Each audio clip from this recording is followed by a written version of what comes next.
Imaginez remonter le temps, non pas de quelques centaines, ni de quelques milliers, mais de plus de 4000 ans en arrière. Bien avant l'existence de la Grèce, avant que Rome ne bâtisse ses empires, et même avant que la Bible ne soit écrite.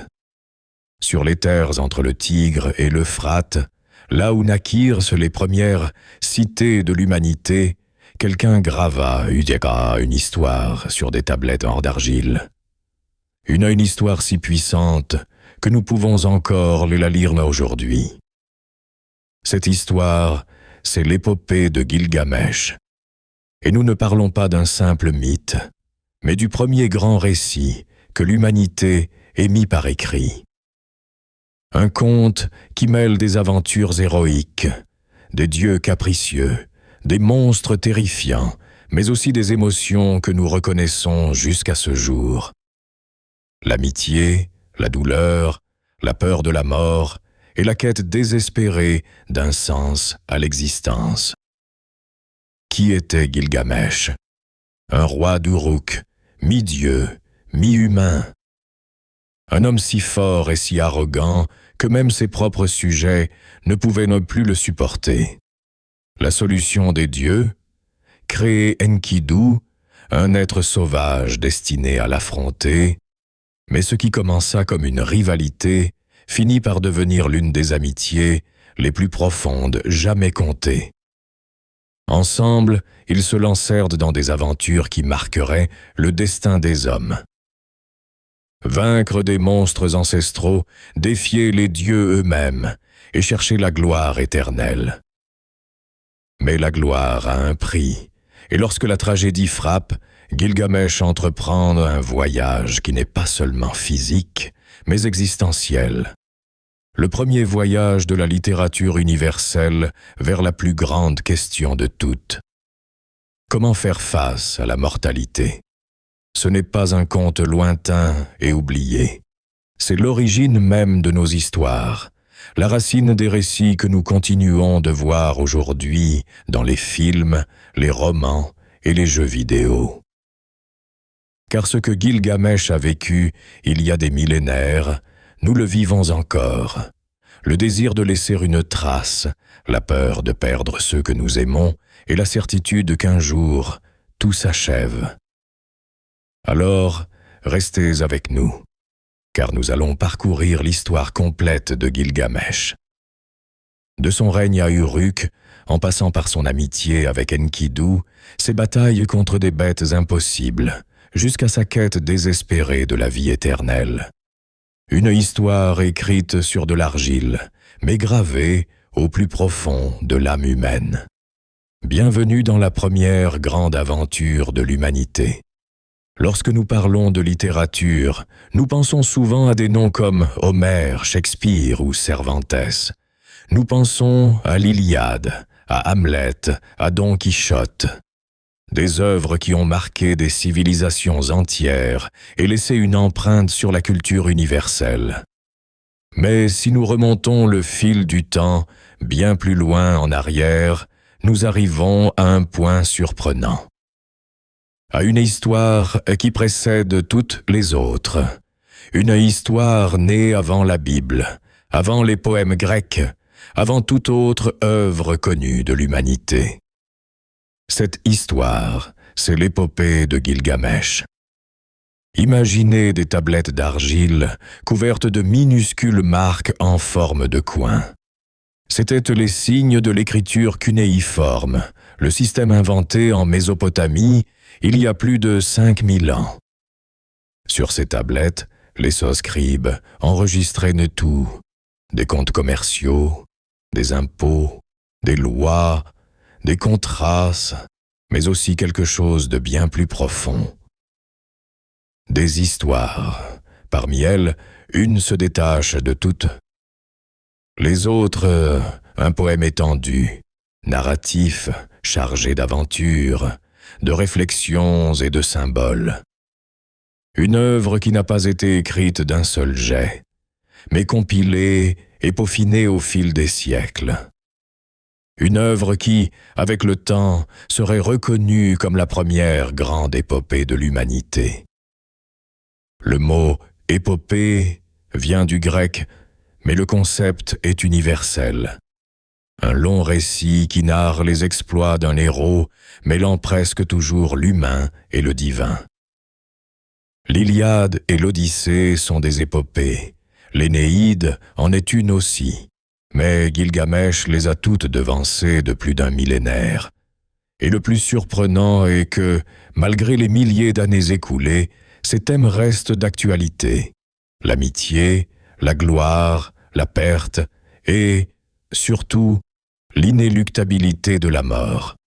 L'épopée de Gilgamesh n'est pas seulement un monument littéraire.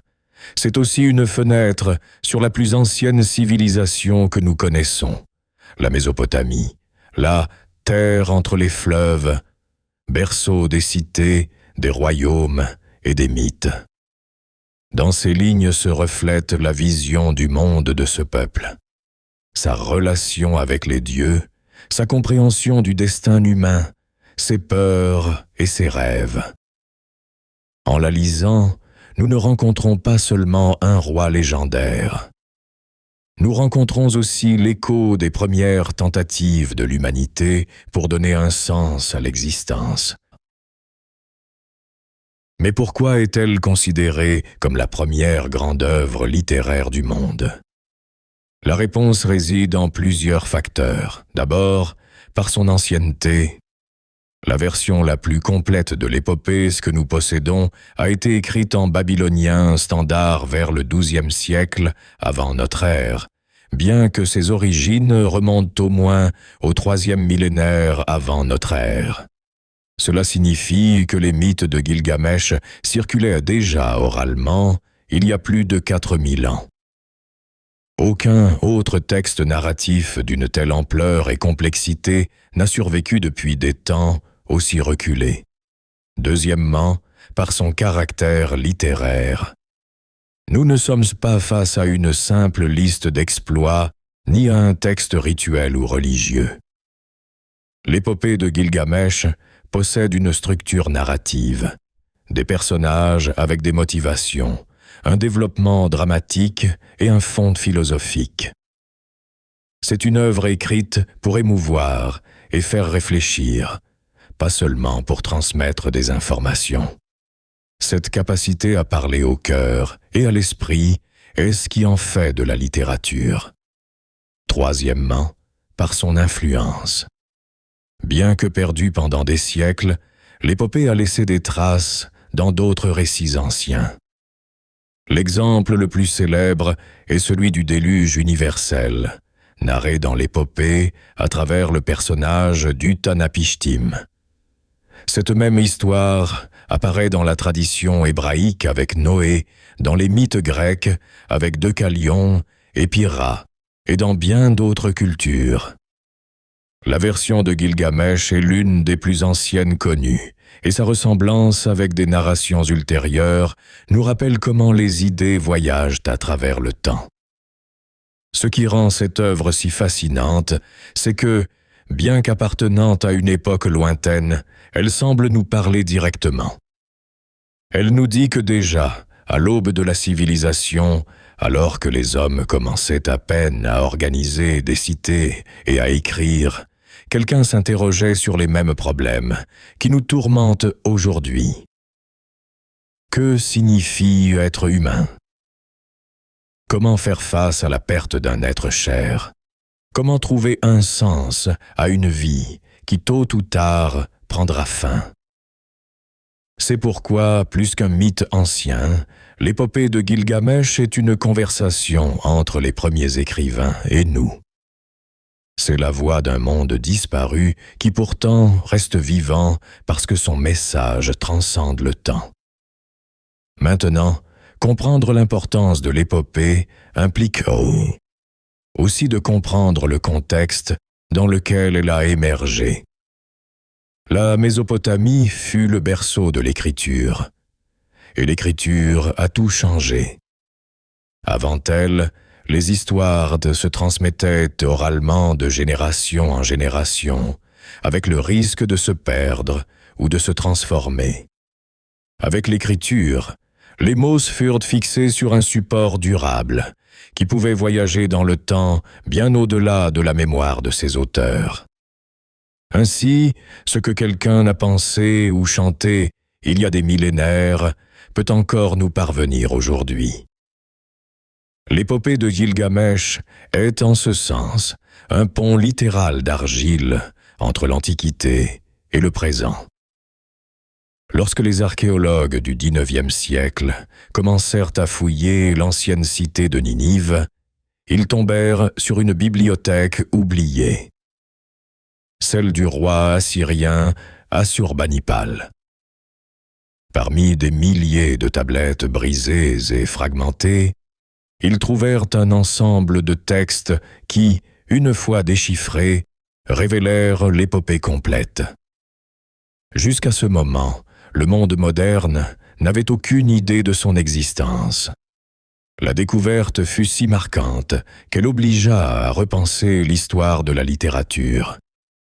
Ce qui semblait auparavant commencer avec Homère avait en réalité une origine bien plus ancienne en Mésopotamie. Depuis lors, l'épopée a été traduite dans des dizaines de langues, étudiée par des spécialistes en histoire, littérature et philosophie, et célébrée comme un joyau universel. Son importance ne réside pas seulement dans ce qu'elle raconte, mais dans ce qu'elle représente. La première tentative humaine d'utiliser la parole écrite pour explorer la condition humaine. Un autre aspect crucial est que l'épopée n'a pas été créée d'un seul coup, comme un roman moderne. Elle s'est formée au fil des siècles, avec différentes versions et adaptations. Les premières histoires sur Gilgamesh circulaient en sumérien, puis furent reprises par les Akkadiens, les Babyloniens et les Assyriens. Chaque culture y a apporté ses nuances, mais toutes s'accordaient à dire que ce roi légendaire était digne d'être remémoré. Le résultat final est une œuvre polyphonique, construite au fil du temps, ce qui en fait un témoignage de la continuité culturelle dans la région. De plus, l'épopée remplit une fonction qui va au-delà de la littérature. Elle sert de miroir à la civilisation mésopotamienne. En narrant les exploits de Gilgamesh, elle nous parle de leur manière de comprendre le pouvoir, l'amitié, la relation avec les dieux et le destin des mortels. C'est un document culturel autant qu'une œuvre artistique. Si l'on pense à sa portée historique, peu d'œuvres peuvent se lui être comparées. D'une certaine manière, c'est le premier classique universel. Et il l'est, parce que bien qu'écrit il y a 4000 ans, il conserve une fraîcheur et une pertinence qui continuent à d'émouvoir. Quiconque lit la complainte de Gilgamesh sur la mort d'Enkidu peut y reconnaître la même douleur que ressent aujourd'hui celui qui perd un être cher. Cette universalité est ce qui maintient l'épopée vivante. Le fascinant dans l'épopée de Gilgamesh n'est pas seulement son existence, mais ce qu'elle révèle sur nous-mêmes. Elle nous montre que l'humanité, dès ses premiers pas, ne s'est pas contentée de vivre au jour le jour. Elle a toujours cherché à laisser une trace, à raconter des histoires, à donner forme à l'invisible. L'épopée est, en fin de compte, la preuve que la littérature est née comme un outil pour explorer le plus profond de l'être humain. En ce sens, la nommer la première grande œuvre littéraire de l'humanité n'est pas une simple figure de rhétorique. C'est une description précise. Aucun autre texte antérieur ne combine avec une telle maîtrise le mythe, l'aventure et la réflexion. Aucun autre ne parvient à capturer la complexité de l'expérience humaine avec une telle force. Gilgamesh n'est pas un héros parfait. Il est arrogant, impulsif, vulnérable. Et cette humanité le rapproche de nous. Nous pouvons penser à l'épopée comme à un miroir. un miroir qui nous renvoie est l'image de ce que nous fûmes, mais aussi de ce que nous sommes. Ce qui la rend immortelle n'est pas son support d'argile, mais sa capacité à émouvoir. Car tant qu'il y aura quelqu'un pour lire ses vers, Gilgamesh restera vivant. L'épopée de Gilgamesh, en plus d'être un témoignage de la capacité humaine à narrer, marque aussi le début de quelque chose de plus grand. La conscience que les histoires ne sont pas seulement un divertissement, mais un moyen de préserver la mémoire. Pour les Mésopotamiens, écrire sur Gilgamesh n'était pas uniquement une façon de consigner des aventures fantastiques. C'était aussi immortaliser un roi qui était resté gravé dans la tradition orale et lui donner une place dans le temps au-delà de la mort. D'une certaine manière, ce que Gilgamesh cherche dans l'intrigue, l'immortalité, il l'obtient dans la vie réelle grâce à l'écriture. Et cela, en soi, est déjà une raison de considérer cette œuvre comme pionnière dans la littérature universelle. Un autre aspect qui lui confère son caractère unique est la manière dont elle combine l'humain et le divin. Jusqu'alors, de nombreuses inscriptions sur tablettes parlaient de rois, de dieux, de rituels. Mais l'épopée ne s'en contente pas. Nous y trouvons un héros qui est ce moitié Dieu et moitié homme, et qui précisément, à cause de sa part humaine, éprouve des angoisses que nous pouvons tous comprendre. Ce mélange de mythe et de réalité quotidienne est ce qui fait que l'histoire transcende le temps. Ce n'est pas une liste de généalogie, ni un simple hymne religieux. C'est un récit pensé pour émouvoir et pour faire réfléchir. L'importance historique de l'épopée se perçoit également dans la manière dont elle a été conservée. Le fait qu'elle ait été transmise pendant des siècles, dans différentes versions, nous renseigne sur la valeur que les générations successives lui ont accordée. Il ne s'agissait pas d'un texte quelconque que l'on pouvait perdre sans plus de cérémonie. C'était un patrimoine culturel que les Babyloniens, les Akkadiens et les Assyriens ont décidé de copier et de réécrire. Cette continuité a non seulement assuré sa survie, mais elle reflète aussi la manière dont chaque peuple a trouvé en Gilgamesh un modèle pour réfléchir à sa propre identité. Et voici un autre point crucial. Ce qui distingue l'épopée de Gilgamesh des autres textes anciens, c'est son universalité. Bien qu'elle provienne d'une civilisation très différente de la nôtre, elle n'a pas besoin de grandes explications pour que nous comprenions ce qui est en jeu. Quand un homme perd son meilleur ami et se trouve confronté au vide que laisse la mort, peu importe que cela se produise à Uruk il y a 4 millénaires, ou n'importe où dans le monde d'aujourd'hui. L'émotion est la même. Cette capacité à connecter les époques, les cultures et les sensibilités est ce qui définit un classique. Et Gilgamesh l'est depuis l'origine même de la littérature. La redécouverte de l'épopée au XIXe siècle a complètement changé notre vision du passé. Jusqu'alors, on pensait que la littérature occidentale commençait en Grèce.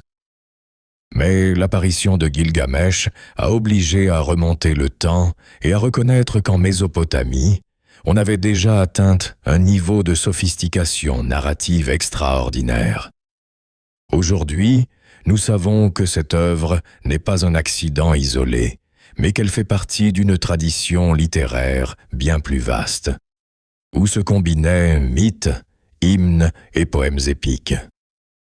Cependant, c'est dans Gilgamesh que cette tradition a atteint sa forme la plus complète.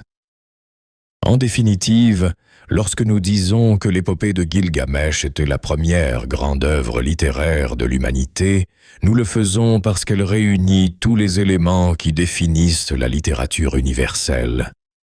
Un héros complexe, un conflit qui transcende l'immédiat, un style poétique qui cherche à émouvoir, et un message qui touche au plus profond de l'expérience humaine.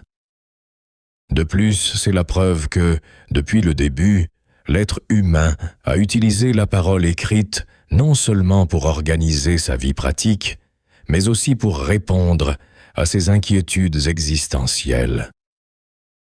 Telle est la grandeur de l'épopée.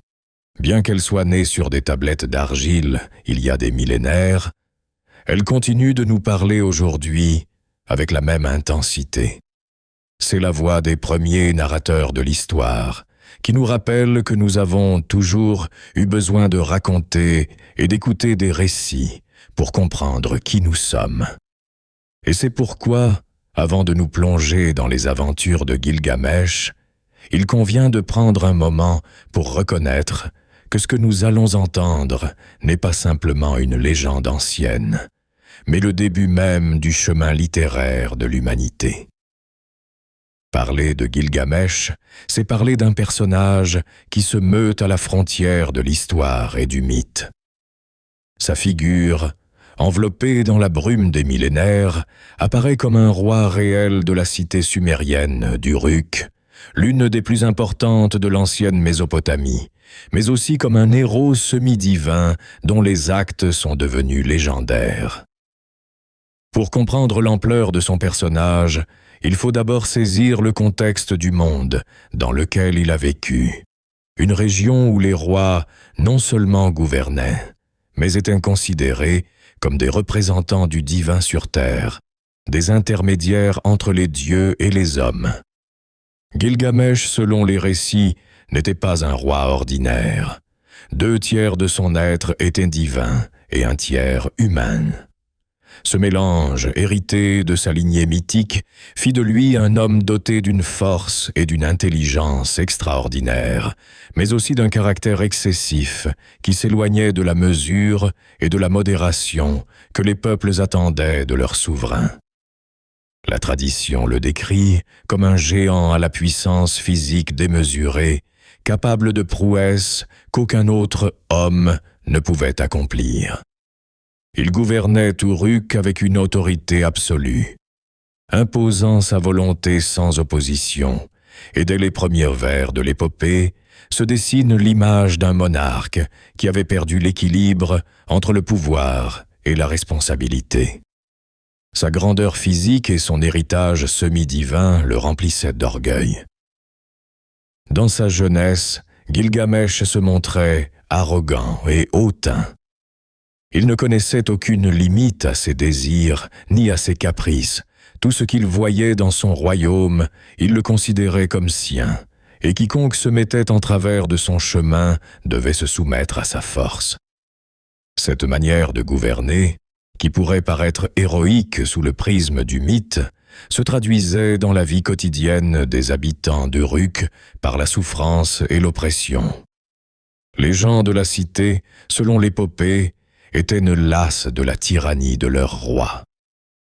Les textes le dépeignent comme un monarque qui abusait de ses sujets, non seulement en termes de travail et de charges, mais aussi sur des aspects bien plus personnels. L'un des exemples les plus clairs de l'abus de pouvoir qui lui est attribué est le droit qu'il s'arrogeait de coucher avec les femmes de son peuple lors de leur première nuit de noces, avant même leur mari.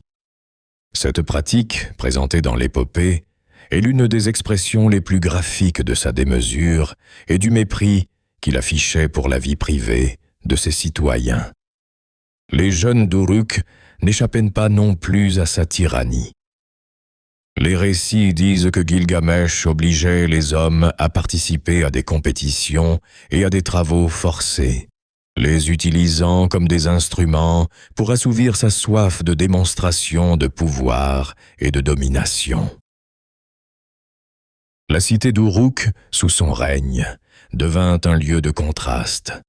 D'un côté, c'était une ville imposante, avec de grandioses murailles qui deviendraient plus tard l'un des symboles les plus mémorables de Gilgamesh. Son leadership avait assuré à la cité une croissance en splendeur et en force, avec des temples et des palais qui inspiraient le respect. Mais en même temps, la vie des habitants ordinaires était marquée par l'angoisse. Les gens craignaient leur propre roi plus qu'ils ne craignaient les ennemis extérieurs. Le problème central du caractère de Gilgamesh était son incapacité à se contenir, son absence de limite. La divinité qui coulait dans ses veines lui donnait le sentiment d'être supérieur aux hommes ordinaires, et ce sentiment l'éloignait de son devoir de souverain. Le peuple ne voyait pas en lui un protecteur, mais un tyran qui utilisait son pouvoir à son profit personnel. Cette tension est fondamentale pour comprendre le développement de l'épopée, car elle place le protagoniste dans une situation de départ, où sa grandeur est entachée d'égoïsme et d'orgueil. Il est intéressant de noter que cette description ne présente pas Gilgamesh comme un méchant absolu, mais comme un personnage complexe. L'arrogance qui le définit au début de l'histoire est aussi la manifestation de sa force vitale, d'une énergie qui ne trouve pas de juste canal.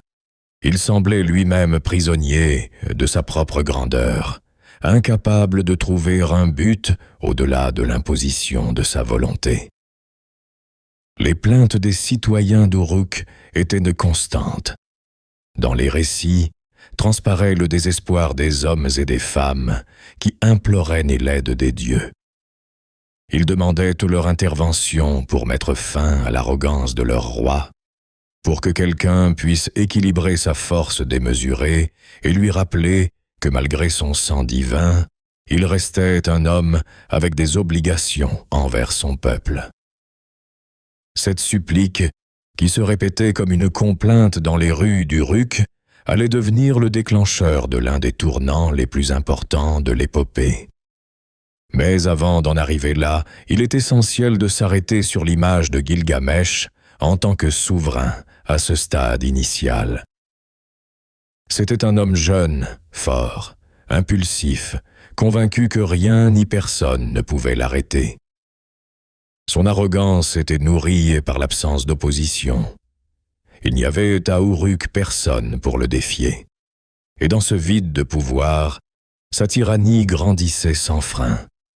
La figure de Gilgamesh représente ici une réflexion sur les dangers du pouvoir absolu. Les anciens Mésopotamiens, en conservant et transmettant ces histoires, montraient à travers leurs rois légendaires la tension éternelle entre la grandeur et l'abus.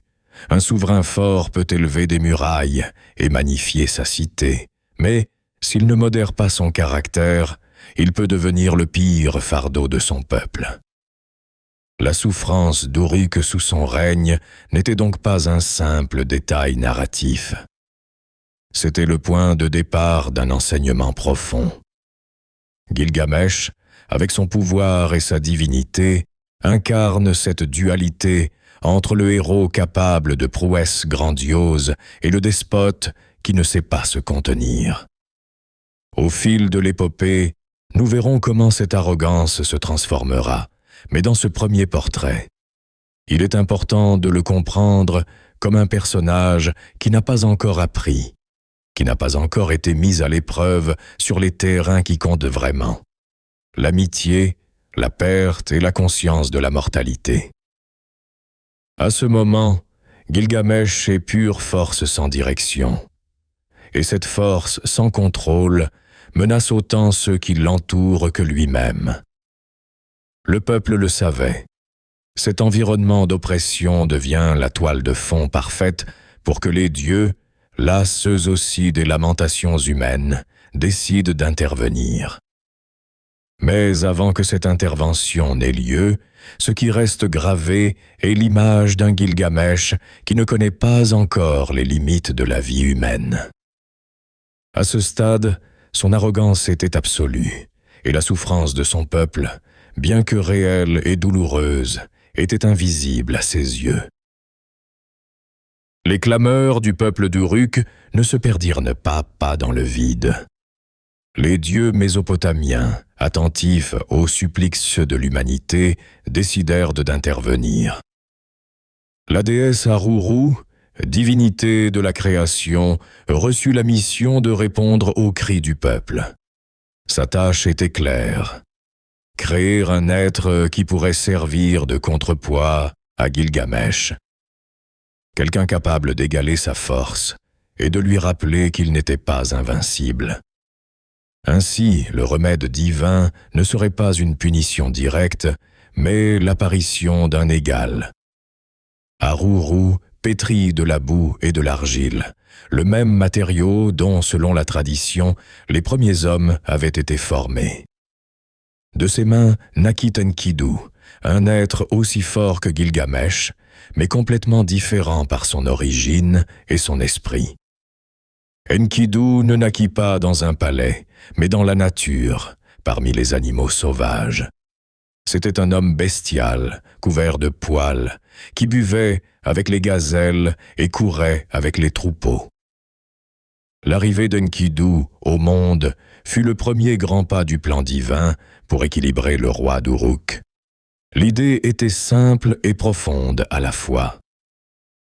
Seul quelqu'un partageant la force et l'esprit indomptable de Gilgamesh pourrait l'affronter. L'affrontement entre eux ne se produisit pas immédiatement. Mais la simple existence d'Enkidu était déjà un symbole de justice divine. Les dieux avaient entendu les hommes et répondu avec un contrepoids. L'intervention divine ne consista donc pas à détruire le roi, mais à lui offrir l'opportunité de se transformer. Ce geste révèle un enseignement profond de l'épopée. Les dieux ne cherchent pas simplement à punir, mais à équilibrer. Enkidu n'arriva pas comme un ennemi, mais comme un miroir. Fort, indompté, sauvage, mais humain dans son essence. De cette manière, l'épopée clôt le portrait initial de Gilgamesh par un tournant décisif. L'arrogance du roi avait provoqué la souffrance, mais avait aussi attiré l'attention des dieux. La réponse fut claire. Aucun homme, pas même un être aux 2/3 divin, ne peut vivre sans limite. Et dans l'arrivée d'Enkidu se trouvait la promesse que cette limite était sur le point d'arriver. L'intervention des dieux dans l'épopée de Gilgamesh se matérialisa en une figure complètement inattendue. Ce ne fut pas un éclair qui punit le roi, ni une plaie qui ravagea sa cité, mais un homme. Un homme créé à partir d'argile et de vie, modelé par la déesse Aruru en réponse à la clameur des habitants d'Uruk. Cet homme était Enkidu, mais Enkidu ne naquit pas dans un palais, ni dans le tumulte des cités mésopotamiennes. Son origine fut radicalement différente. Il surgit nu et sauvage, fils de la nature même. C'était un être qui habitait les vastes étendues, courant parmi les troupeaux de gazelles et se nourrissant d'herbes et d'eau des ruisseaux. Son corps, couvert de poils, le protégeait du froid des nuits et de la chaleur brûlante du jour. Il ne connaissait ni les vêtements, ni le langage des hommes, ni les règles d'une communauté. Enkidu, dans ses premiers jours, n'était pas un citoyen. C'était un habitant libre de la nature. Les récits anciens le décrivent comme un homme vivant, en parfaite harmonie avec les animaux. Il ne chassait pas, mais se nourrissait comme eux. Lorsque les chasseurs tendaient des pièges dans les champs, Enkidu venait pour libérer les bêtes. Pour les bergers et les chasseurs de la région, sa présence était un mystère inquiétant. Un être humain qui n'agissait pas comme un humain, mais comme une bête. Ce détail est fondamental pour comprendre la vision mésopotamienne d'Enkidu. Il était en essence le reflet de ce que l'on considérait comme l'homme naturel, celui qui existait en dehors de la civilisation. Sa force était démesurée, si bien que les animaux l'acceptaient comme l'un des leurs. Les chasseurs qui le virent furent déconcertés. Incapables de le contrôler, ils se tournèrent vers la cité pour demander de l'aide. Et à Uruk, les sages proposèrent une solution singulière. Non pas le capturer par les armes, mais l'attirer avec la force de ce qu'ils ne connaissaient pas, la civilisation. La réponse vint sous la forme d'une femme. Shamhat, une prêtresse et courtisane du temple d'Ishtar. Dans l'ancienne Mésopotamie, ces femmes étaient profondément associées au sacré. Shamhat, envoyée à la rencontre d'Enkidu, représentait tout ce qu'il ignorait. Lorsque Shamhat fut conduite dans les champs, elle se cacha près des points d'eau, et quand le sauvage apparut, elle se montra à lui. Ce qui suivit est l'un des passages les plus saisissants de l'épopée, la rencontre entre le sauvage et le civilisé à travers la sexualité. Enkidu s'unit à Shamhat pendant 6 jours et 7 nuits. Cette union n'est pas décrite uniquement comme un acte physique, mais comme une transformation spirituelle. Durant ce temps, Enkidu se sépara peu à peu du monde animal. Les gazelles, qui l'accueillaient autrefois, commencèrent à le rejeter. Son contact avec Shamhat l'avait marqué. Il n'était plus une bête, mais pas encore tout à fait un homme. Shamhat, dans ce rôle crucial, devint le maître d'Enkidu. Elle l'initia aux coutumes humaines, lui apprit à manger du pain, à boire de la bière, à se vêtir. Dans la culture mésopotamienne, ces actes représentaient l'entrée pleine et entière dans la vie civilisée. Il est important de s'arrêter sur ce point. L'épopée montre la transition d'Enkidu comme une métaphore de l'évolution humaine. Le passage de la sauvagerie à la civilisation ne se fait pas par la violence, mais par la culture et la séduction. Une fois transformé, Enkidu cessa de courir avec les gazelles et commença à marcher comme un homme. Il fut conduit dans un village où il apprit la vie des bergers, protégeant les troupeaux au lieu de les libérer. Sa force, autrefois utilisée pour contrecarrer les chasseurs, fut désormais mise au service de la société. Cependant, Enkidu ne perdit pas entièrement son essence sauvage. Il conservait en lui la force brute de la nature. Mais maintenant, il savait parler, se vêtir, partager le pain et la bière. L'homme né créature sauvage devenait quelqu'un capable d'entrer dans les cités. La relation avec Shamhat fut décisive dans ce processus. Mais pour l'heure, l'essentiel est de comprendre la transformation qu'il a subie. D'homme libre parmi les animaux, il est devenu partie intégrante de la civilisation. Et bien que ce changement lui ait ouvert de nouvelles voies, il signifia aussi une perte. Il n'était plus accepté par les bêtes, n'appartenait plus aux vastes étendues. En lui se reflète la vision mésopotamienne de l'être humain. Non pas un habitant éternel de la nature, mais un être destiné à vivre en communauté. Le passage d'Enkidu à la civilisation n'était pas un simple épisode isolé. Sa transformation avait un but bien plus grand. Il était destiné à rencontrer Gilgamesh. Dès l'instant où les dieux le modelèrent, son existence fut conçue comme une réponse au déséquilibre qui régnait à Uruk. La renommée de Gilgamesh était bien connue. On parlait de lui comme d'un souverain invincible, mais aussi des abus qu'il commettait. Enkidu, après avoir appris les coutumes humaines, entendit ces histoires. L'indignation grandit en lui, et il décida d'affronter le roi. La rencontre était scellée par le destin. L'occasion se présenta lors d'un mariage à Uruk. Comme c'était la coutume imposée par Gilgamesh, le roi réclama l'épouse du nouveau marié pour passer la première nuit avec elle. Enkidu, en apprenant cela, ne put rester indifférent et se dirigea vers la cité, résolu à l'en empêcher. Lorsqu'il arriva à Uruk, les citoyens furent stupéfaits. Il entra dans le palais et s'interposa entre Gilgamesh et la jeune femme.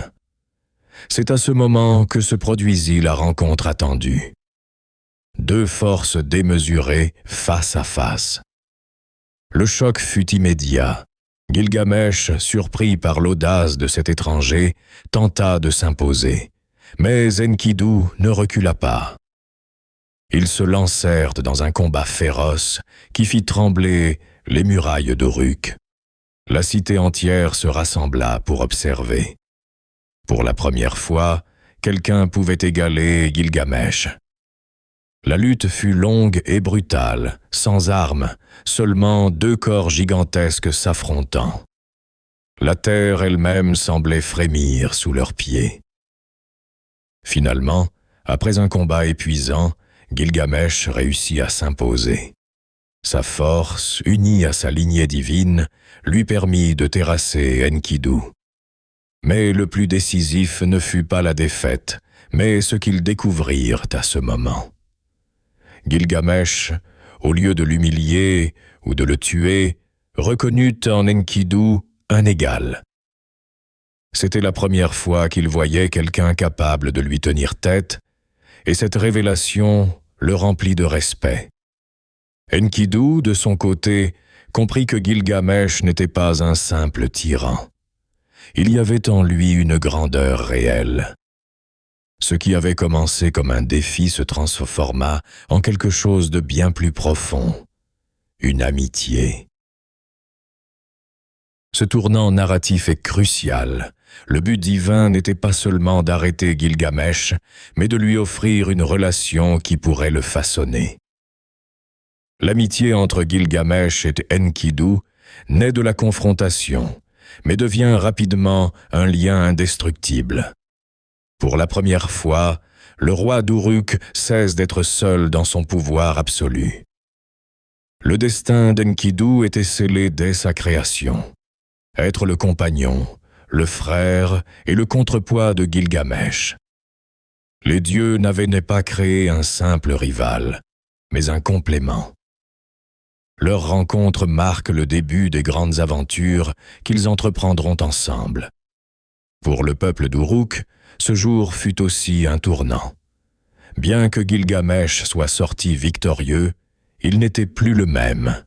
La présence d'Enkidu l'avait changé, l'avait obligé à reconnaître qu'il n'était pas le seul être puissant. Et dans cette reconnaissance naquit un lien qui définirait le reste de l'épopée. Ainsi s'accomplit le destin qui les a unis. Le tyran et le sauvage, le roi et l'homme de la nature, devenus des compagnons inséparables.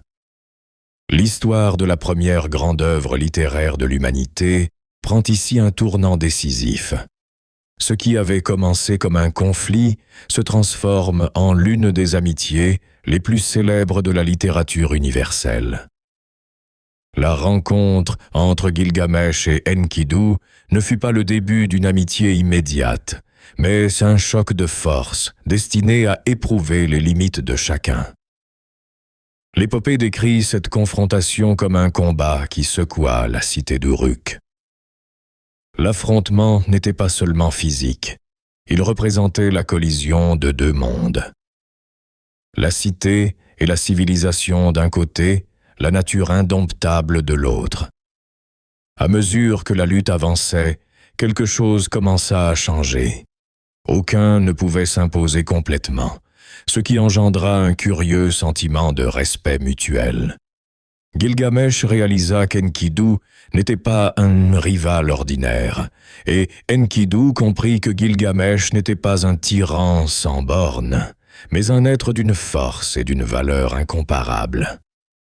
Cette compréhension mutuelle est le premier pas vers ce qui deviendra une profonde fraternité. Le combat se termina sans vainqueur absolu.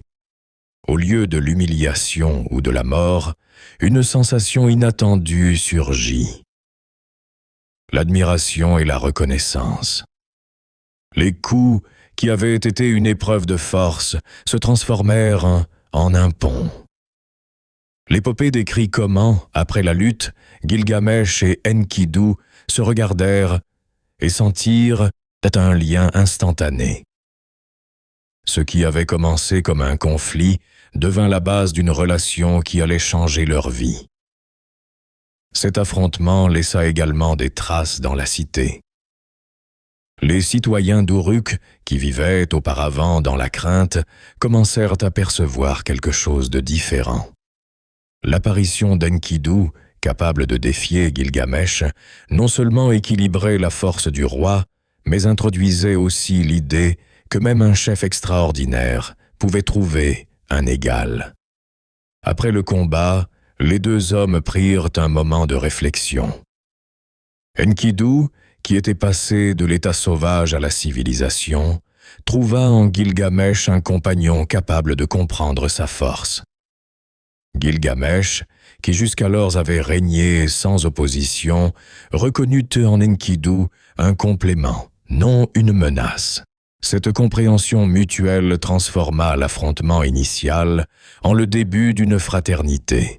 L'épopée souligne que cette amitié naît de la confrontation, de la reconnaissance de la force de l'autre et de la compréhension qu'ensemble, ils pourraient relever de plus grands défis.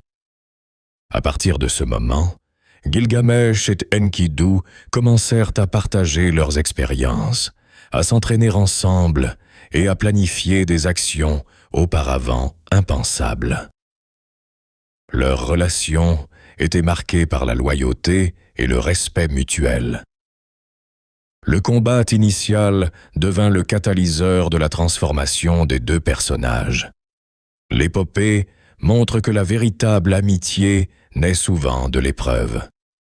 Cette relation commence également à montrer les premiers signes de changement chez Gilgamesh.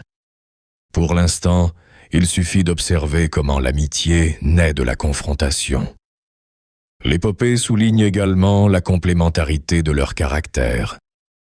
Gilgamesh apporte l'intelligence stratégique, tandis qu'Enkidu apporte la force sauvage de la nature. Cette combinaison fait de leur relation plus qu'une simple amitié. C'est une alliance qui prépare le terrain pour les exploits à venir. Enfin, l'affrontement initial et sa transformation en fraternité mettent en lumière un principe universel. Les liens les plus forts ne naissent pas du confort, mais de la capacité à surmonter des obstacles ensemble. Gilgamesh et Enkidu, à travers leur premier combat, comprennent que leur destin est lié et qu'ensemble, ils peuvent aspirer à quelque chose de plus grand que la simple domination individuelle. La rencontre avec Enkidu a non seulement donné naissance à une amitié extraordinaire, mais elle a aussi marqué le début d'une transformation profonde chez Gilgamesh. Jusqu'alors, le roi d'Uruk avait gouverné par la force et l'arrogance. Mais l'arrivée d'Enkidu a bouleversé cet équilibre. Le premier impact fut émotionnel. Avant de connaître Enkidu, Gilgamesh se percevait comme invincible et solitaire. Désormais, face à lui, il découvrait que la force pouvait aussi être morale et émotionnelle. L'amitié qui naquit de leur combat initial se creusa, et avec elle, des sentiments que Gilgamesh n'avait jamais éprouvés consciemment commencèrent à émerger, le respect, la loyauté et, surtout, l'empathie. Il apprenait que quelqu'un pouvait être à ses côtés non pour le servir, mais pour l'accompagner. Ce changement ne fut ni immédiat, ni simple. Pour la première fois, le roi dut mettre de côté une partie de son orgueil. Enkidu, avec son origine sauvage, apporta à Gilgamesh une vision qu'il ne connaissait pas, que la vie s'enrichit lorsqu'elle est partagée. Le changement se manifesta également dans la manière dont Gilgamesh commença à penser à ses actions. Auparavant, ses décisions étaient dictées par le besoin de démontrer son pouvoir. Désormais, il commençait à considérer comment ses actes affectaient son ami et, par extension son peuple. L'amitié avec Enkidu ouvrit en lui un espace pour la réflexion. Un autre aspect fondamental du changement fut l'émergence d'un désir de grandeur plus noble. Alors qu'auparavant, Gilgamesh cherchait la renommée par la tyrannie, l'amitié avec Enkidu lui montra la possibilité d'atteindre l'immortalité symbolique par une action héroïque commune. La relation avec Enkidu devint alors un catalyseur de l'évolution du roi, le faisant passer de l'arrogance à une maturité héroïque. Le changement a aussi une composante émotionnelle profonde. Enkidu initie Gilgamesh à un monde où l'affection et la loyauté ne dépendent pas de la subordination, mais d'un lien authentique entre deux égaux. Cette expérience commence à éveiller en Gilgamesh des sentiments qui étaient jusqu'alors en sommeil. L'amitié agit également comme un miroir moral. Gilgamesh, en observant le courage et le sens de la justice d'Enkidu, commence à s'évaluer honnêtement. Il se rend compte que beaucoup de ses actions passées ont causé une douleur inutile. L'épopée souligne que l'apprentissage de Gilgamesh ne vient pas des châtiments divins, mais de l'interaction avec un autre être humain. De plus, la relation avec Enkidu prépare Gilgamesh à affronter de plus grands défis.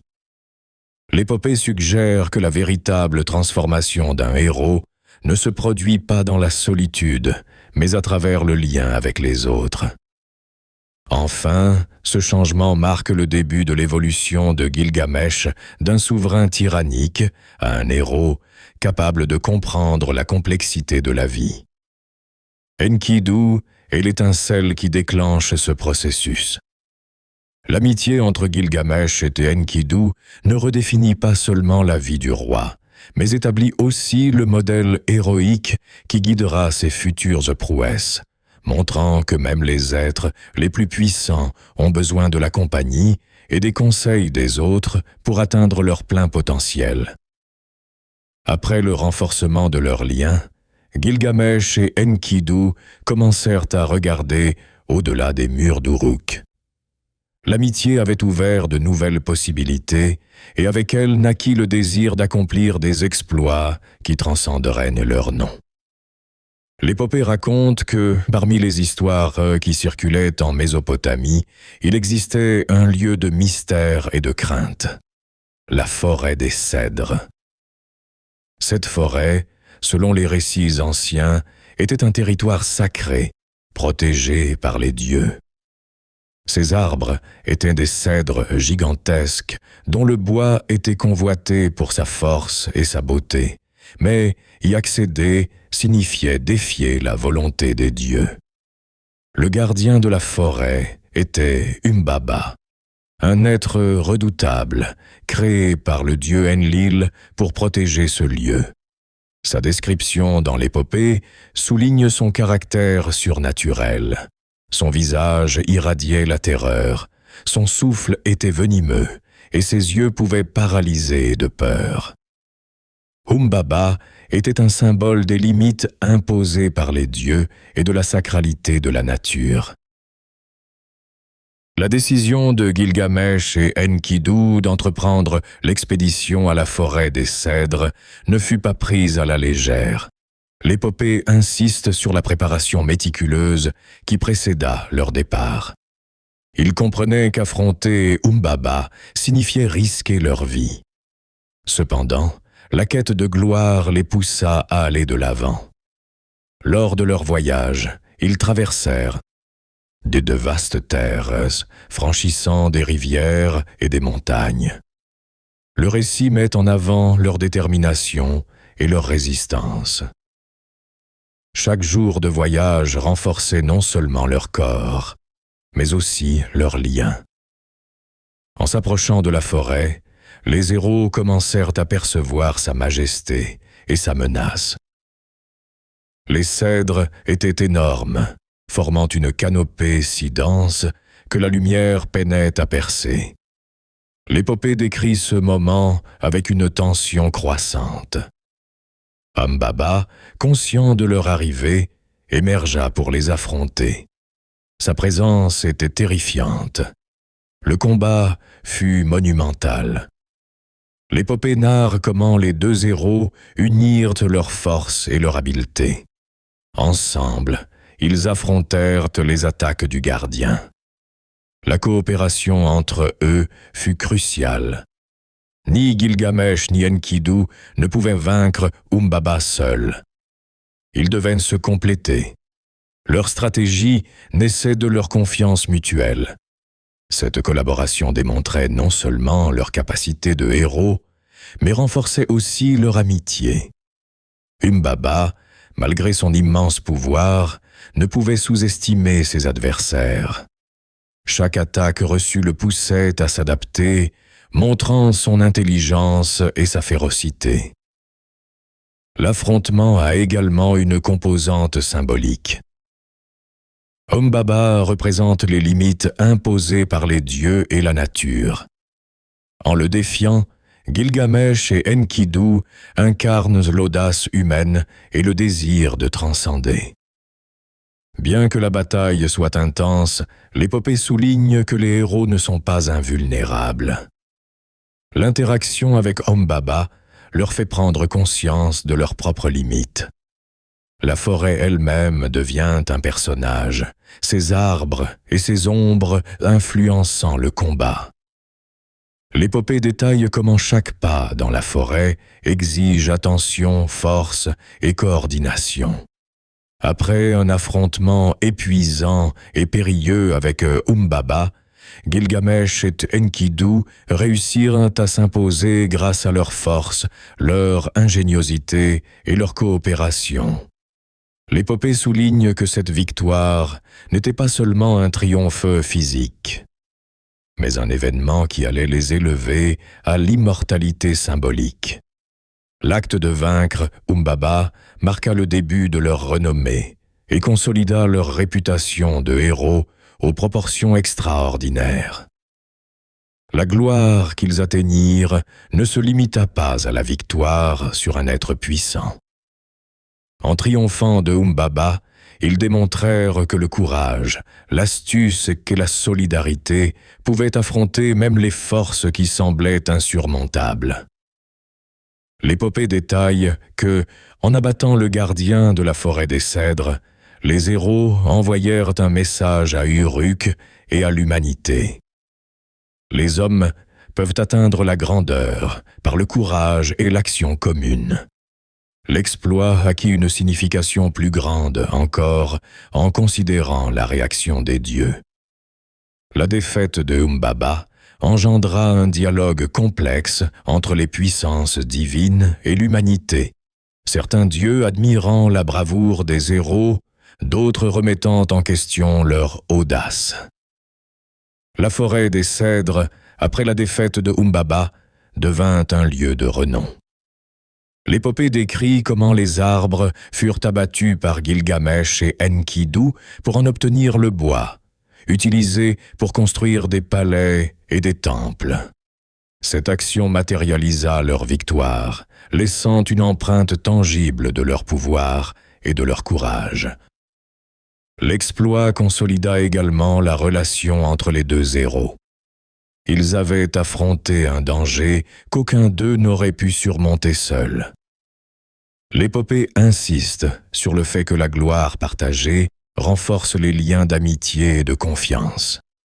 De plus, l'épopée met en lumière l'importance de la renommée et de la mémoire dans la culture mésopotamienne. Gilgamesh et Enkidu comprirent que la véritable gloire ne réside pas seulement dans la conquête immédiate, mais dans la capacité de leur nom à être rappelé par les générations futures. La défaite de Humbaba devint un récit qui traversa les peuples et les cités, enseignant le courage et la coopération. L'épopée suggère que ce premier grand exploit est un pas vers l'immortalité symbolique. La victoire offrit également une leçon éthique implicite. La véritable gloire ne s'obtient pas par la violence aveugle, mais par l'intelligence et le courage. L'impact de cet exploit se refléta rapidement à Uruk et dans toute la Mésopotamie.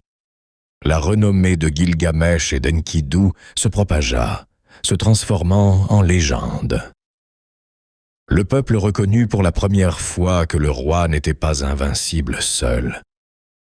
Il avait besoin d'un égal pour atteindre la grandeur. Cette narration établit un nouveau modèle héroïque, où force et amitié se combinent pour créer un héritage durable. Enfin, le premier grand exploit face à Humbaba devient un tournant pour l'épopée. Il marque non seulement le début de la renommée des protagonistes, mais établit aussi la structure des aventures futures. Des affrontements impossibles, des défis divins et la quête constante de reconnaissance. La victoire sur Humbaba n'est pas seulement un accomplissement physique, c'est un acte symbolique qui définit l'essence de l'épopée. La rencontre est entre l'humain et le divin. L'épreuve du courage, la consolidation de l'amitié et le début de la quête de sens et de mémoire. Après sa victoire sur Humbaba, Gilgamesh retourna à Uruk en héros consacré.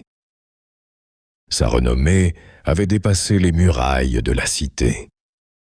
Cependant, l'épopée explore également la relation entre les hommes et les dieux, un lien marqué par l'ambition et le désir. C'est dans ce contexte qu'Ishtar, la puissante déesse de l'amour et de la guerre, croisa la vie de Gilgamesh. Ishtar était connue pour sa beauté et son tempérament imprévisible. Elle avait observé Gilgamesh de loin, intriguée par sa force.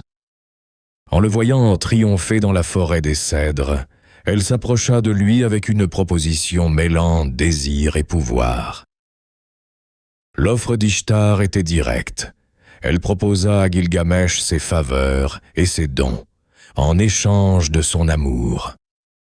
Accepter aurait signifié se soumettre aux caprices d'une divinité puissante. Gilgamesh, avec fermeté, rejeta l'offre d'Ishtar.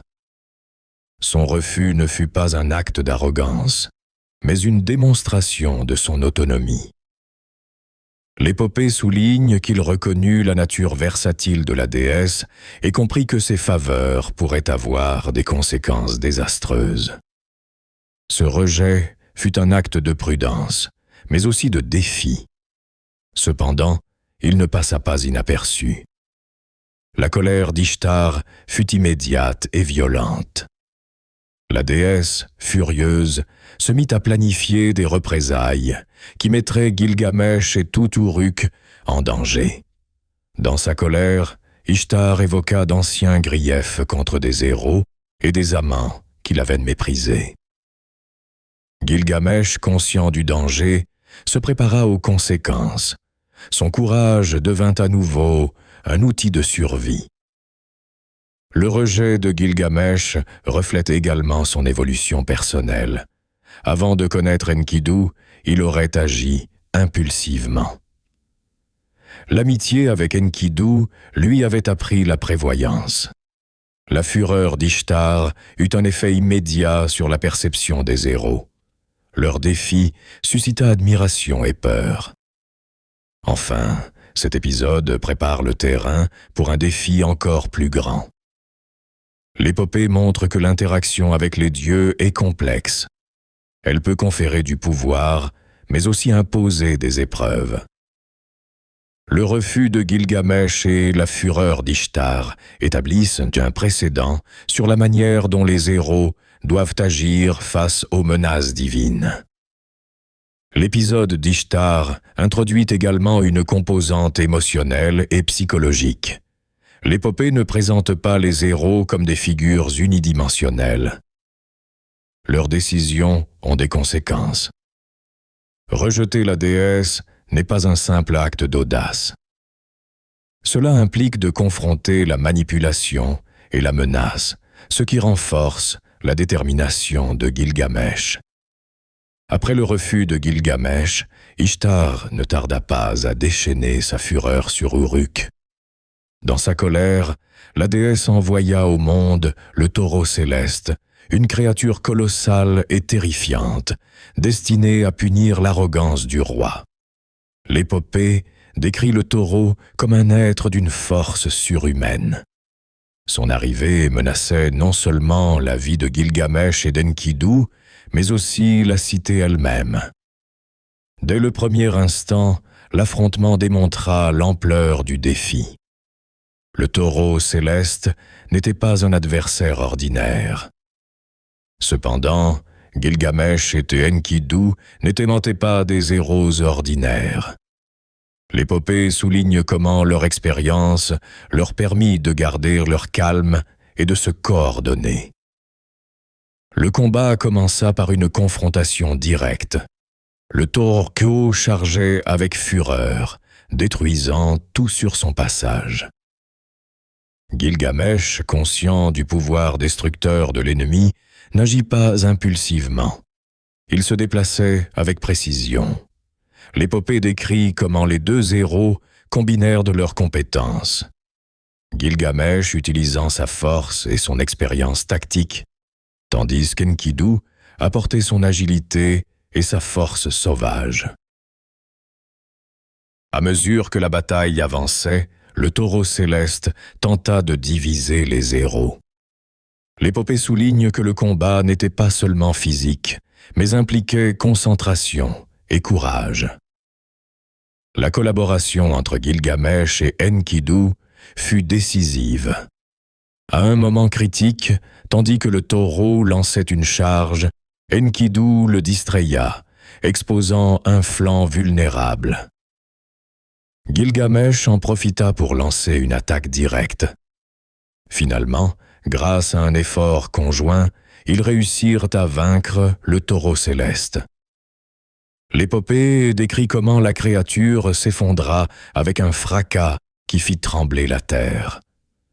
Cet acte sauva non seulement Uruk, mais consolida la renommée de Gilgamesh et d'Enkidu comme des héros capables de défier même les puissances divines. La victoire avait aussi une composante symbolique importante. Le taureau céleste représentait la colère divine. En le terrassant, les héros démontraient que l'humanité pouvait affronter des défis monumentaux. Après la chute du taureau, la réaction d'Ishtar fut de fureur et de frustration, mais l'épopée souligne que les héros avaient déjà appris à mesurer les conséquences de leurs actes. L'épopée consacre une attention particulière à la manière dont la cité d'Uruk célébra la victoire. De plus, cet affrontement renforça encore davantage la relation entre Gilgamesh et Enkidu. Ils avaient partagé un défi extrême et surmonté ensemble un ennemi qu'aucun homme n'aurait pu affronter seul. Finalement, le combat contre le taureau céleste marque un tournant dans l'épopée. Gilgamesh et Enkidu ont démontré que la renommée et la gloire s'obtiennent par des actions extraordinaires. Cet épisode prépare le terrain pour les défis ultérieurs et établit la réputation des protagonistes comme des figures capables de confronter tant les ennemis humains que les puissances divines. Après la victoire sur le taureau céleste, la renommée de Gilgamesh et d'Enkidu atteignit son apogée. Cependant, l'épopée souligne que les exploits héroïques étaient toujours soumis au jugement des dieux. Les dieux, réunis en conseil, décidèrent que quelqu'un devait payer pour l'audace d'avoir défié les normes sacrées. Ce châtiment tomba sur Enkidu. La décision des dieux reflétait la complexité de la relation entre l'humanité et la divinité. La mort d'Enkidu n'est pas seulement une punition, mais aussi une leçon sur les limites de l'action héroïque. Le châtiment se manifesta progressivement par une maladie mystérieuse qui affaiblit Enkidu jour après jour. L'épopée décrit comment, malgré sa force surhumaine, il ne put résister au destin imposé par les dieux. Gilgamesh, témoin du déclin de son ami, éprouva une douleur profonde. L'épopée consacre de longues sections à relater sa complainte. Chaque jour qu'Enkidu s'affaiblissait, Gilgamesh se trouvait pris entre l'impuissance et le désespoir. Sa souffrance reflétait l'ampleur de leur relation. Enkidu avait été plus qu'un compagnon d'armes. Il avait été un miroir, un égal. La douleur de Gilgamesh se manifesta de diverses manières. L'épopée décrit comment il parcourait le palais et les champs d'Uruk, se remémorant chaque moment partagé. La relation entre les héros acquiert une dimension encore plus intense durant cette période. Gilgamesh, habitué à l'action, se heurte pour la première fois à une limite qu'il ne peut franchir. La plainte de Gilgamesh inclut des rituels et des suppliques, chaque tentative infructueuse soulignant l'inévitabilité du châtiment divin. Sa souffrance ne se limite pas à la perte d'un ami. Elle représente aussi la confrontation avec la fragilité de la vie. La réaction de la cité d'Uruk est également significative. Les habitants perçoivent la douleur du héros et sont affectés par sa tristesse. Durant cette période, Gilgamesh commence à remettre en question sa relation avec les dieux et le destin. Sa désespérance devient un catalyseur de réflexion sur la justice divine. Le lien entre Gilgamesh et Enkidu devient encore plus évident à l'approche de la mort. L'épopée décrit de longues veillées où Gilgamesh tente de réconforter son ami. La mort d'Enkidu représente aussi la première grande épreuve émotionnelle de Gilgamesh. Jusqu'à présent, les défis avaient été principalement physiques. La maladie et la mort de son ami introduisent un défi interne qui transforme le héros. Dans ce contexte, la narration décrit en détail les manifestations du deuil de Gilgamesh. Larmes, lamentations et actes symboliques. La mort d'Enkidu a non seulement laissé un vide émotionnel dévastateur pour Gilgamesh, mais elle l'a aussi confronté pour la première fois à la vérité inéluctable de la mortalité. Jusqu'alors, sa vie avait été marquée par la force et la renommée. Cependant, la perte de son ami a montré au roi d'Uruk que même les héros les plus puissants ne pouvaient échapper au destin. L'épopée décrit la prise de conscience de Gilgamesh avec une intensité palpable. Face à l'agonie d'Enkidu, il éprouve une peur profonde. Pour la première fois, il comprend que la vie est finie. Cette découverte transforme sa perception de l'existence. Gilgamesh affronte la mortalité avec désespoir et confusion. L'épopée raconte comment il erre, cherchant des réponses, essayant de comprendre pourquoi la mort est venue pour Enkidu et ce que cela signifie pour lui-même. Cette confrontation n'est pas seulement héroïque, c'est un défi interne, philosophique. La douleur de la perte se mêle à la colère. L'épopée décrit comment Gilgamesh interroge les dieux, leur justice et l'ordre du monde. Ces questions reflètent une angoisse existentielle. Cette expérience marque un profond changement dans sa personnalité. La réalité de la mortalité lui montre que la vie est limitée. Dans son désespoir, Gilgamesh cherche des moyens d'éviter son propre destin. L'épopée souligne que cette impulsion n'est pas de l'orgueil, mais une peur authentique. Ce moment marque le début de sa transformation. La perte le prépare à entreprendre la quête qui définira le reste de sa vie. La confrontation avec la mortalité approfondit également sa compréhension de l'amitié. La mort d'Enkidu devient une leçon sur la fragilité de l'existence. La plainte de Gilgamesh se transforme en action. Il comprend que la mort ne peut être évitée, mais que la mémoire et que les actes héroïques peuvent conférer une sorte d'immortalité symbolique. À ce moment, Gilgamesh devient un héros conscient de sa propre vulnérabilité. Enfin, cette première confrontation avec la mortalité établit un thème récurrent. La mort est inévitable, mais la grandeur humaine se mesure à la manière dont on affronte cette finitude. La mort d'Enkidu laissa Gilgamesh dans un état de profond désarroi. La perte de son ami l'avait non seulement anéanti, mais l'avait aussi confronté à la réalité la plus brutale de l'existence. La mort était inévitable.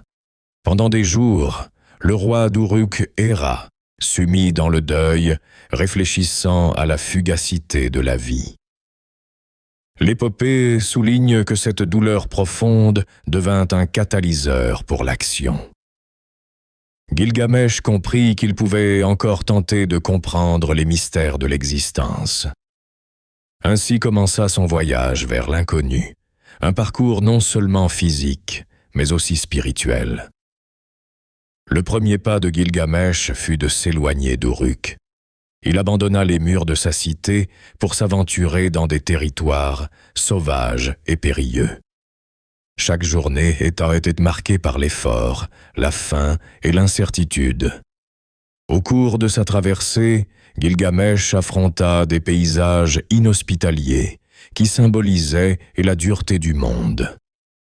Les montagnes escarpées, les déserts interminables et les rivières tumultueuses devinrent des épreuves qui testaient non seulement sa force, mais aussi sa détermination. C'est dans ce contexte de quête et de réflexion qu'il rencontra Siduri, la tavernière sage.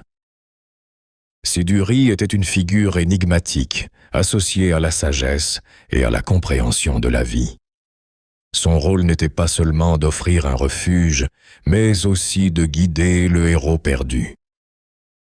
L'épopée décrit comment elle observa Gilgamesh, percevant son angoisse, et décida de le conseiller avec prudence. La rencontre avec Siduri est un moment d'introspection. La tavernière ne promet ni immortalité, ni solution miracle. Elle offre plutôt une réflexion sur la vie, sur l'importance de profiter du temps limité qui nous est imparti. Gilgamesh écoute attentivement, mais la douleur et le souvenir d'Enkidu le poussent à poursuivre sa quête. Son impulsion n'est pas de l'obstination, mais la manifestation du profond amour qui le transforme en un héros conscient de ses limites. L'interaction avec Siduri établit également un contraste important. Tandis que la tavernière représente l'acceptation de la vie, Gilgamesh incarne l'ambition et la résistance à l'inévitabilité de la mort. Ce contraste souligne un thème central. L'équilibre entre l'action héroïque et la sagesse. Enfin, la rencontre avec Siduri marque un point clé du voyage de Gilgamesh. Elle ne fournit pas de solution facile, mais établit le ton de la quête. Un chemin qui combine effort physique, réflexion émotionnelle et apprentissage spirituel. Après sa rencontre avec Siduri, Gilgamesh comprit que sa quête d'immortalité exigeait de franchir des frontières inconnues. La tavernière lui parla d'un être capable de l'aider. Urshanabi, le passeur chargé de transporter ceux qui s'aventurent au-delà du fleuve de la mort vers la demeure d'Utanapishtim. Cette découverte raviva l'élan de Gilgamesh. Urshanabi était un personnage énigmatique, un gardien du passage entre le mortel et le divin. Son bateau, construit avec des matériaux extraordinaires, pouvait naviguer sur des eaux qui représentaient la frontière entre la vie et la mort. La traversée de ces eaux symbolisait la transition de Gilgamesh vers une compréhension plus profonde. Les eaux étaient décrites comme turbulentes et sombres. L'épopée souligne que cette traversée n'était pas un simple voyage physique, mais une épreuve émotionnelle et spirituelle. Urshanabi instruisit Gilgamesh sur l'utilisation des épières qui aident à ramer, des blocs spéciaux permettant au bateau de rester stable. Le passeur n'était pas un simple transporteur, il enseignait l'importance de la discipline et de l'harmonie avec des forces qui dépassent l'entendement humain. La traversée devint une métaphore de l'équilibre nécessaire pour affronter la mortalité. L'interaction entre les deux hommes fut un apprentissage mutuel. Gilgamesh apportait la détermination, Urshanabi la connaissance. Le voyage mit également à l'épreuve la résistance émotionnelle de Gilgamesh. L'épopée décrit des moments de tension et de peur où le héros devait rester concentré. Enfin, après avoir surmonté les défis, Gilgamesh atteignit l'autre rive, se rapprochant de la demeure d'Utanapishtim. Cette étape marque un jalon crucial. Il a démontré sa valeur et sa capacité d'apprentissage. Le franchissement des réseaux de la mort, guidé par Urshanabi, établit un parallèle entre l'expérience physique et la croissance émotionnelle de Gilgamesh. Le rôle d'Urshanabi consolide l'idée que l'aventure de Gilgamesh n'est pas seulement héroïque, mais aussi philosophique et transformatrice. Après avoir traversé les eaux de la mort, Gilgamesh arrive enfin à la demeure d'Utanapishtim, l'homme qui a survécu au grand déluge et qui, pour cet exploit, a reçu des dieux le privilège de l'immortalité. Cette rencontre représente le point culminant de la quête du héros. Utanapishtim, bien qu'humain, possède une aura de sagesse qui le distingue. Le récit qu'il partage commence sur un ton solennel, narrant les événements qui ont mené au grand déluge, un événement aux proportions cosmiques. Le récit du grand déluge dans l'épopée est fascinant par la richesse de ses détails. Utanapishtim explique que les dieux ont décidé d'envoyer le déluge en raison de la corruption de l'humanité. Le récit détaille comment les cités furent détruites, les hommes périrent, et la création fut ramenée au chaos. L'épopée souligne la capacité des dieux à imposer l'ordre par un châtiment décisif. Utanapishtim raconte comment les dieux lui ont ordonné de construire un navire extraordinaire pour sauver sa famille, les artisans et les espèces animales. L'épopée détaille la précision avec laquelle il devait exécuter les instructions, soulignant que le salut ne s'obtient pas par la force humaine, mais par l'alignement avec le dessein divin. Le grand déluge, selon Utanapishtim, ne fut pas seulement une catastrophe, mais aussi une leçon sur la fragilité de l'humanité. L'épopée souligne que l'immortalité qu'il a obtenue fut un don exceptionnel. Ce détail a un poids profond pour Gilgamesh. L'immortalité n'est pas une récompense accessible à l'audace, mais un privilège qui transcende la nature humaine. Le récit d'Utanapishtim devient un miroir pour Gilgamesh. Il comprend que, malgré sa bravoure, il ne pourra jamais égaler l'expérience de celui qui a été choisi par les dieux. L'histoire du déluge offre à la fois réconfort et désespoir. Utanapishtim souligne également l'impossibilité d'échapper au destin. Il avertit Gilgamesh que la plupart des humains ne sont pas destinés à vivre éternellement. L'épopée insiste sur le fait que cette révélation est cruciale.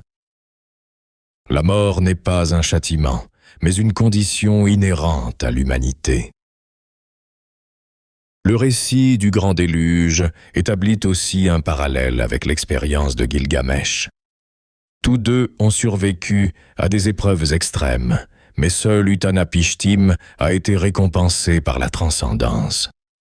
De plus, Utanapishtim partage l'idée que l'immortalité n'est pas simplement de vivre éternellement, mais de comprendre et d'accepter la relation entre la vie et la mort. L'épopée suggère que la véritable forme de transcendance réside dans la sagesse et l'acceptation du destin. La rencontre avec Utanapishtim transforme Gilgamesh en un héros plus conscient et réfléchi. Cette connaissance sur la mortalité et le privilège divin de l'immortalité établit un nouveau cadre pour son action, le préparant aux défis finaux de l'épopée. Après avoir entendu le récit du grand déluge, Gilgamesh était résolu à éprouver sa propre résistance. Utanapishtim, conscient de l'ambition du héros, lui proposa une épreuve. Il devait rester éveillé pendant 6 jours et 7 nuits. Cette épreuve n'était pas seulement physique, mais un examen profond de sa discipline et de sa volonté. L'épopée souligne que ce défi avait une signification symbolique. Rester éveillé représentait une tentative de transcender les limites naturelles du corps humain. Le sommeil, si inhérent à l'existence humaine, devenait la frontière à franchir. Dès le début, Gilgamesh fit preuve de détermination. Cependant, à mesure que le temps passait, la lutte interne s'intensifiait. Chaque instant de veille devenait un combat silencieux. Malgré sa force, le corps de Gilgamesh ne put résister. L'épopée relate qu'après quelques jours, il sombra dans le sommeil, vaincu par les besoins naturels qui gouvernent tous les mortels. Cet échec n'était pas un signe de faiblesse, mais la confirmation de la leçon fondamentale. L'immortalité physique est un don exclusif des dieux. L'épreuve ratée révéla à Gilgamesh que la vie humaine est limitée. L'épopée met l'accent sur la profondeur émotionnelle de cet échec. Gilgamesh ne déplore pas seulement son incapacité, mais éprouve aussi une douleur profonde, en se confrontant à nouveau aux limites de la condition humaine. Utanapishtim, témoin de la chute du héros, renforce la leçon avec clarté et compassion. Il explique que cet échec n'est pas honteux, mais confirme que la nature humaine a des limites infranchissables. La véritable immortalité, souligne-t-il, réside dans la sagesse et l'héritage. L'épreuve ratée a également des implications philosophiques profondes. Le sommeil est une métaphore du destin humain et de l'acceptation de la mortalité. En succombant, Gilgamesh affronte l'inévitabilité de sa finitude. Cependant, cette prise de conscience ne l'affaiblit pas. Au contraire, elle le prépare à orienter son héroïsme vers des objectifs qui transcendent la simple survie. Son attention se déplace vers la construction d'Uruk et la quête de sagesse. L'échec de l'épreuve renforce également le lien entre connaissance et expérience. L'épopée montre que l'apprentissage le plus profond ne vient pas de la force, mais de l'acceptation de sa nature humaine. Enfin, l'épreuve ratée prépare Gilgamesh à la fin de son voyage. Bien que l'immortalité physique lui ait été refusée, il obtient une autre forme de transcendance, la sagesse. Cet échec n'est pas une fin, mais une étape cruciale dans son évolution. Après l'échec de l'épreuve du sommeil et la révélation d'Utanapishtim sur les limites de la mortalité, Gilgamesh quitta le royaume de l'immortel, l'esprit encore empreint d'espoir. Bien qu'il ait compris que l'immortalité en tant que telle était réservée aux dieux, son caractère intrépide le poussa à continuer de chercher un moyen de défier, ne serait-ce que partiellement, l'inéluctable réalité de la mort. Cet élan le conduisit vers une nouvelle mission. La quête de la légendaire plante de jouvence, une ressource mythique capable de renouveler la vitalité et d'offrir la promesse de prolonger la vie. L'épopée décrit comment Gilgamesh, guidé par la sagesse acquise lors de sa rencontre avec Utanapishtim, s'aventura de nouveau dans des territoires inconnus. La plante de jouvence, lui avait-on dit, se trouvait dans les profondeurs de l'océan, un lieu inaccessible à tout mortel ordinaire. La quête de cette plante exigeait non seulement force et courage, mais aussi ingéniosité et patience. Le héros entreprit une descente vers le fond de la mer, un espace symbolisant l'occulte et l'interdit. La narration décrit en détail comment Gilgamesh, armé de bravoure, affronta les difficultés de ce monde sous-marin. La plante de jouvence, enveloppée de mystère, représentait le dernier espoir du héros de défier son destin. L'épopée souligne que cette partie du voyage était aussi une épreuve de patience et de concentration. La plante n'était pas à portée de main. Son obtention demandait une observation attentive et des tactiques précises. Gilgamesh fit preuve d'un remarquable équilibre entre force et ruse, appliquant tout ce qu'il avait appris au cours de son périple. Chaque leçon acquise se reflétait dans son approche, montrant comment le héros avait évolué d'un jeune homme impulsif à un être capable de combiner force, connaissance et stratégie.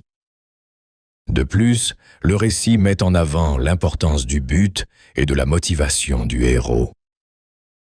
Gilgamesh ne cherchait pas la plante uniquement pour lui-même. Son intention était de prolonger la vie pour préserver et partager son expérience et sa sagesse. La préparation de Gilgamesh pour obtenir la plante inclut également des moments de réflexion. L'épopée décrit comment il évalue la meilleure manière d'atteindre le fond de l'océan, anticipant les défis qu'il y trouvera. Cette combinaison de réflexion et d'action met en lumière la maturité du héros. Il localise finalement la plante, accomplissant avec succès la partie la plus difficile de sa mission. L'épopée décrit l'émotion et le soulagement qu'il ressent en voyant le fruit de ses efforts. L'obtention de la plante de jouvence représente également une victoire symbolique sur la peur et le désespoir. Après des années à affronter la perte et la mort, Gilgamesh se trouve face à une ressource qui pourrait lui permettre d'atténuer partiellement son destin. L'épopée souligne que cet exploit n'est pas seulement une prouesse physique, mais un triomphe de la détermination. Enfin, le récit instaure un climat d'anticipation. Bien que Gilgamesh ait atteint la plante, le lecteur perçoit que l'épopée n'est pas encore terminée. Le dénouement de cette dernière mission déterminera si sa quête de transcendance aboutira à un succès tangible, ou si, comme lors de ses expériences antérieures, il trouvera un apprentissage plus profond dans l'échec. Après avoir obtenu la plante de jouvence, Gilgamesh entreprit le retour à Uruk avec l'espoir de restaurer sa vitalité. L'épopée décrit la traversée de retour comme un moment chargé de tension et d'attente. Cependant, le récit prépare également le lecteur à une leçon cruciale. Les exploits extraordinaires ne remplaçant pas la compréhension profonde qui naît de l'expérience. Le voyage de retour est, en un sens, plus révélateur que l'obtention de la plante elle-même. L'épopée met en avant la fragilité des espoirs humains face aux forces inévitables de la vie. Tandis que Gilgamesh avançait, un serpent, symbole de la ruse et de l'imprévisibilité, croisa son chemin et lui déroba la plante. Cet acte n'était pas un simple revers physique. C'était un rappel direct que la quête d'immortalité ne peut échapper aux lois qui régissent l'existence. Le serpent, par son silence et sa rapidité, devient un agent d'enseignement. Le vol de la plante de jouvence, bien que dévastateur, transforma profondément Gilgamesh. L'épopée souligne que cet échec n'est pas une fin, mais un catalyseur pour comprendre un principe fondamental. La véritable grandeur ne réside pas dans la maîtrise physique de la vie et de la mort, mais dans la sagesse acquise et l'héritage laissé. Le héros, en se confrontant à nouveau à l'impossibilité d'échapper à la mortalité, commence à réinterpréter sa vie. Pendant le retour à Uruk, Gilgamesh réfléchit à toutes ses expériences, depuis ses premiers actes d'arrogance jusqu'à son amitié avec Enkidu et ses voyages au royaume de l'immortel. Chaque épisode fut une leçon. La perte de la plante devient le dernier maître, un rappel tangible que la quête de l'éternité physique est inatteignable. L'épopée montre comment ce retour permet à Gilgamesh de redécouvrir son humanité. Il n'est plus un jeune roi impulsif, mais un chef conscient de ses limites et de ses responsabilités. Le retour à Uruk est également chargé de symbolisme. La cité, autrefois sous l'ombre de son égoïsme, devient le théâtre où Gilgamesh applique les leçons apprises. L'épopée décrit comment le héros observe les murs et les temples, comprenant que la véritable immortalité se trouve dans ce qui demeure après la vie, les œuvres, la culture, la mémoire collective. De plus, le récit souligne que l'expérience de perdre la plante renforce le caractère de Gilgamesh d'une manière unique. Sa souffrance initiale se transforme en sérénité et en acceptation. La sagesse acquise lui permet d'apprécier le temps limité qu'il lui reste et de l'utiliser de manière significative. La fin du voyage renforce un thème central de l'épopée. La mortalité humaine n'est pas une condamnation, mais un cadre qui donne son sens à la vie. Gilgamesh comprend que ce qui importe, c'est comment on vit et quel héritage on laisse.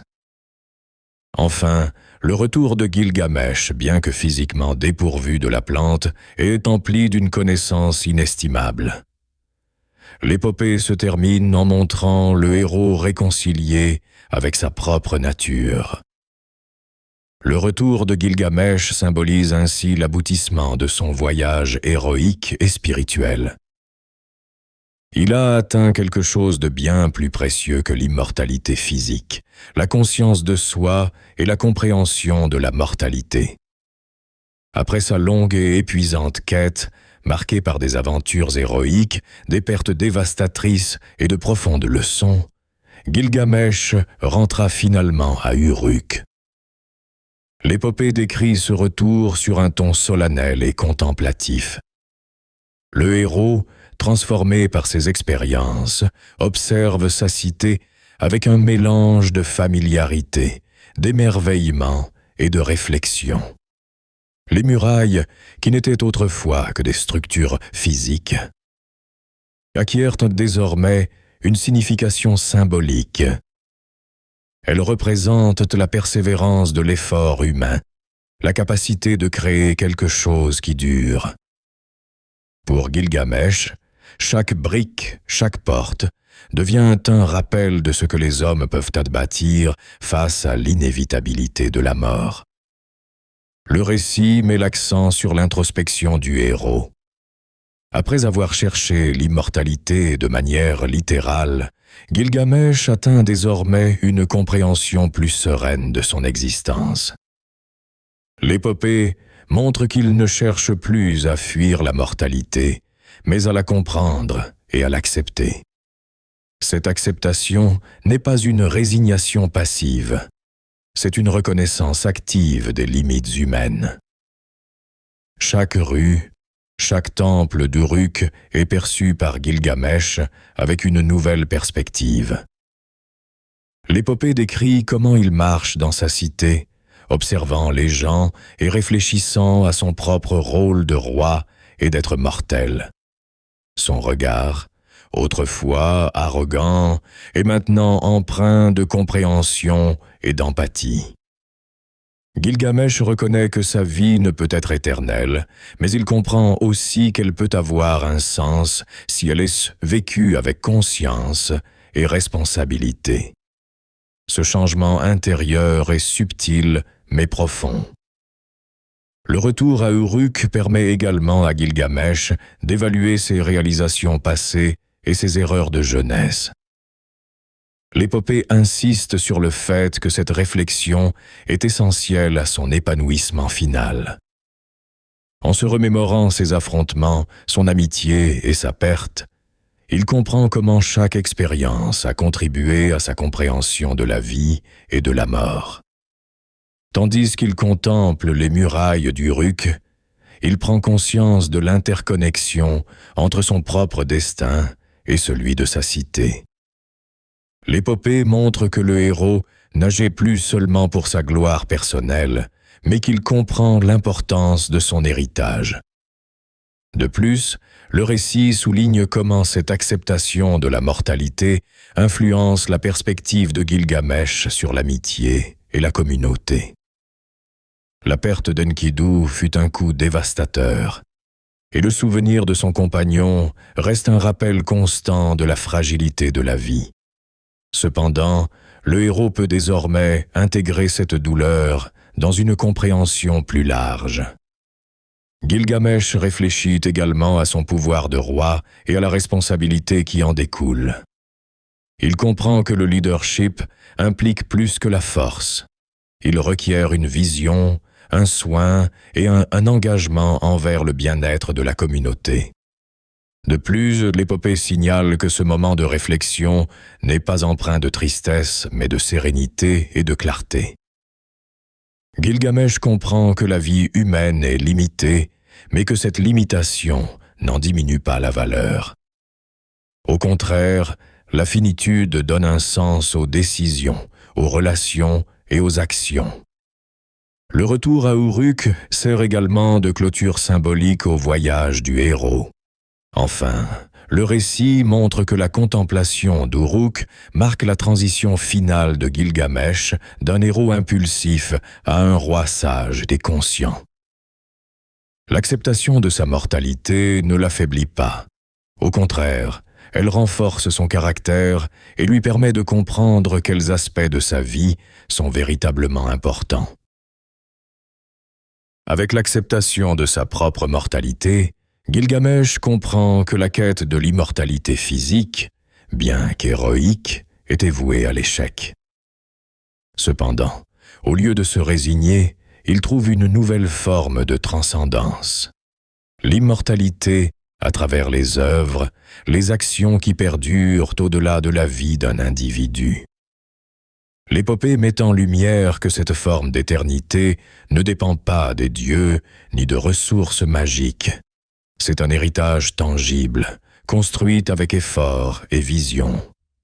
En observant les murailles d'Uruk, Gilgamesh réalise que ces structures ne sont pas de simples tas de pierres, mais des symboles de la capacité humaine à laisser une marque durable.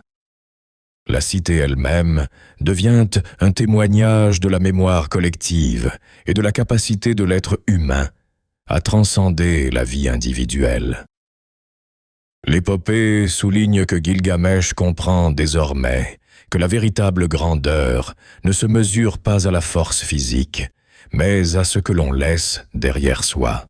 Sa transformation culmine dans la compréhension que la renommée obtenue par des conquêtes éphémères est passagère, tandis que les œuvres bien construites et la sagesse partagée constituent une forme d'éternité. Gilgamesh reconnaît également que la cité d'Uruk est le reflet de son héritage et de sa responsabilité en tant que chef.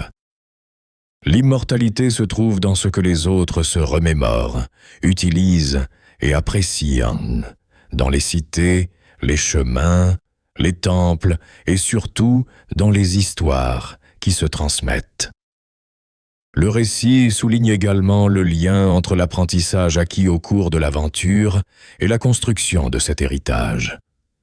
Chaque défi relevé par Gilgamesh a contribué à forger sa sagesse. Cette sagesse, appliquée à la gouvernance de la cité, devient une œuvre intangible mais durable. L'épopée met aussi l'accent sur le fait que cette immortalité par les œuvres n'est pas seulement une question de renommée, mais de valeur pour les autres. De plus, le récit souligne que la véritable immortalité inclut la transmission d'histoires et d'enseignements. Les aventures de Gilgamesh, ses erreurs et ses réussites deviennent des récits dont les autres peuvent tirer des leçons. Enfin, l'épopée se termine en montrant Gilgamesh en paix avec lui-même. Il ne cherche plus à fuir la mort. Sa compréhension profonde de la vie lui permet d'apprécier le temps qu'il lui reste et de reconnaître que la grandeur se trouve dans ce que l'on construit, protège et transmet. La cité d'Uruk, avec ses murailles imposantes, symbolise cette vérité universelle. L'histoire de Gilgamesh, l'épopée la plus ancienne qui nous soit parvenue, nous a menés à travers des aventures stupéfiantes, des batailles héroïques et des voyages qui défient les limites de l'humain et du divin. Nous avons été témoins de l'arrogance d'un jeune roi, de l'amitié profonde qui transforma son cœur, de la perte qui le confronta à la mortalité et de la quête inlassable de l'inaccessible, l'immortalité. Au fil de ces pages se révèle une vérité intemporelle. La vie humaine est finie, mais sa valeur ne se mesure pas aux années vécues, mais à ce que l'on accomplit, ce que l'on apprend et ce que l'on laisse derrière soi. Gilgamesh a découvert que la gloire momentanée et la force héroïque sont impressionnantes, mais que la véritable transcendance réside dans la sagesse acquise, les enseignements partagés et les œuvres qui perdurent. L'épopée nous rappelle que, bien que la mort soit inévitable, la mémoire, l'influence et l'héritage peuvent conférer une sorte d'éternité qui transcende le temps et l'espace. Dans ce voyage, nous rencontrons aussi l'humanité de Gilgamesh, sa douleur face à la perte d'Enkidu, son désespoir face à la mort, et son acceptation finale de la vie telle qu'elle est. Son histoire n'est pas seulement un récit d'aventures héroïques, mais un miroir de nos propres quêtes de sens, de la manière dont nous affrontons la perte, l'amitié, l'ambition et le passage du temps. Chaque épisode est un rappel que, au-delà des réussites et des échecs, la compréhension et la réflexion sont les véritables conquêtes de la vie. Si ce voyage dans l'ancienne Mésopotamie vous a plu et que vous souhaitez continuer à explorer des histoires aussi profondes et captivantes que celle de Gilgamesh, n'oubliez pas de vous abonner, d'aimer cette vidéo et d'activer les notifications. Laissez un commentaire pour nous dire quelle partie de l'épopée vous a le plus marqué, car votre participation maintient l'histoire vivante et nous inspire à continuer de créer du contenu qui relie le passé et le présent. Merci de nous avoir accompagnés dans ce voyage à travers le temps et la mémoire, où les dieux, les héros et les hommes nous enseignent ce que signifie réellement être humain.